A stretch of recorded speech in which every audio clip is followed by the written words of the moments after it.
முன்பெல்லாம் சிறு முதலீட்டு படங்களை கூட தைரியமாக வாங்கி வெளியிட்டு வந்த பல சினிமா டிஸ்ட்ரிபியூட்டர்ஸ் தலையில் துண்டு, போர்வை, ஜமுக்காலம் போன்ற பலவித ஐட்டங்கள் உளுந்ததால நொந்து வெந்து வேற வேலை பார்க்க கிளம்பிட்டாங்க. சொந்த ரிலீஸ் தாங்க, வேற வழி இல்லை என்று சொல்கிற பல சிறு பட தயாரிப்பாளர்கள் கடைசியில் கணக்கு வழக்கு பார்க்கும்போது ஒட்டிய போஸ்டருக்கே காசு போட்டு திரும்பி வராமல் பேரதிர்ச்சிக்கு ஆளாவது ஒவ்வொரு வெள்ளிக்கிழமையும் நேரும் நோகுபலி. சரி, சின்ன நடிகர்களுக்கு தான் இந்த பிரச்சனை. பெரிய நடிகர்கள் என்றால் அங்கும் இந்த விநியோக முறை வந்து வில்லங்கம் பண்ணுகிறது. ஒரு பெரிய அமௌண்ட் கொடுப்போம், கலெக்ஷன் வந்தா ஓகே, வரலனா அந்த கலெக்ஷன் போக மிச்சத்தை நீங்க தான் வட்டியோட கொடுக்கணும் என்கிற முறையில் தான் பல ஹீரோக்களின் படங்களே வாங்கி வெளியிடுறது பணக்கார விநியோகஸ்தரின் பாதுகாப்பு முறை.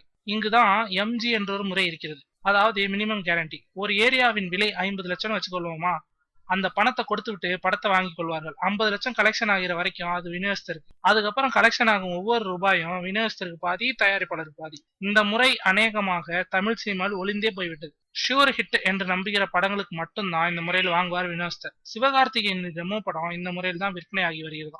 அட, சரித்திரத்தை புரட்டுகிறாரோ சிவகார்த்திகேயன். பின் குறிப்பு: ரெமோ படத்தின் ப்ரமோஷனுக்காக சிரிக்காத என்ற வீடியோ பாடலை உருவாக்கிறார். இசை அனிருத், வீடியோவோட சிவகார்த்திகேயனும் அனிருத்தும் தோன்றி பாடவும் செய்திருக்கிறாங்க. ஆசை தீர பார்க்கணுமா? வெயிட் பண்ணுங்க. 18ஆம் தேதி சோனி மியூசிக் நிறுவனம் வெளியிட இருக்கிறது.